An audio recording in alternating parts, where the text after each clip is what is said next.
Black people, I knew you did not go to Ocoee. We talk with people who lived here like during civil rights in the 50s and 60s say, I didn't know why, but you didn't drive through Ocoee. Our bus driver went around Ocoee. The shoreline of Stark Lake is where the city of Ocoee, just outside of Orlando, was first settled, but for much of the 20th century, this pristine lakefront represented a culture that favored white supremacy. During the election of 1920, black citizens of Ocoee faced illegal challenges to casting their votes from white poll workers. Two leaders of the black community, Moses Norman and July Perry, were targeted by a white mob for their efforts to help black citizens vote. The mob attempted to invade Perry's home in the middle of the night, forcing him to flee. He was found after dawn, lynched, and hung on a telephone pole. But the mob also continued to burn black churches, schoolhouses, and homes. No arrests were ever made for their violence. As you look throughout all of American history, you see a constant and ongoing intentional obfuscation of information when it comes to what gets put in the record books, right? Or into the history books for that matter.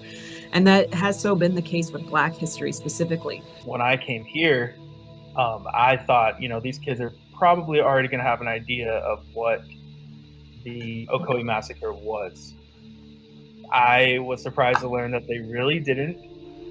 It's something that I feel like needs to be talked about more, especially in the Ocoee community and the Orlando community as a whole. We found with the current exhibition we built, there's so many people who have lived their whole lives in Ocoee and still didn't realize that this event happened there.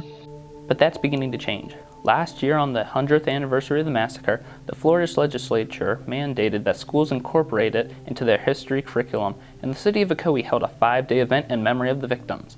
But reflection of the massacre isn't focused solely on what happened in 1920, but rather a pattern of brutal racism that continued for more than 5 decades after. There were members of the white community who would actually kidnap and beat individuals from the Black community and tell them they'd been speaking a little bit too much about what had happened at Ocoee the year before. If you're at least 50, you were here when it was a sundown town. But a culture of bigotry that resided in the shadows for decades is now coming into the light as the city evolves. People of color wouldn't live here. Now people of color have moved in, and it's a diverse community. And I think that makes this community a better place to live. The Ocoee that I knew as a child isn't the Ocoee that I know as a 25-year-old adult. America's history is brutal. If there's 50% greatness, there's also 50% of really difficult and challenging content. We have to just continue to sort of uncover that and talk about that, unpack that to figure out how it really does impact us today.